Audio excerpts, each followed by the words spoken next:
Continuando com mais informe, no momento que a sessão de diálogo social está andando, é evidente que arriba um termino mais largo para atender o gasto no cuidado médico. Está aqui um elemento que o governo e a nação está por controlar. Aruba nota diferente. Assim mesmo, o Ministério da Saúde Pública está querendo que o crescimento de gasto de cuidado médico está razonável. Dorco não sabe que o cuidado de salubridade está uma questão que está crescendo durante.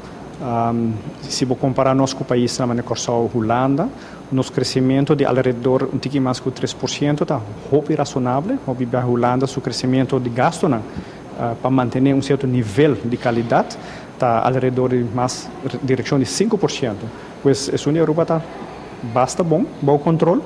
Mas a mensagem está clara acaba de partners também não está requerir para não somente o governo, para todos os partners nós vai sentar e nós vai trabalhar duro, com nós vai controlar o gasto que no futuro também mais melhor ainda.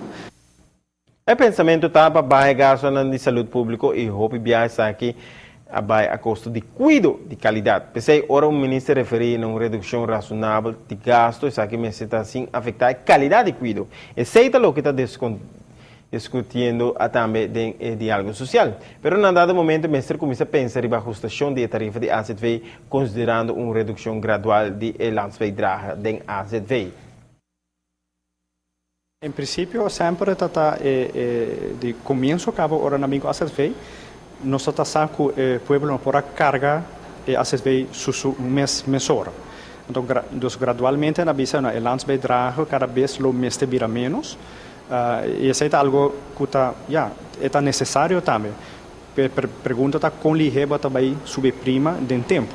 Então, isso é um pouco vamos discutir com o partner para como está o crescimento necessário aí para que o povo possa carregar.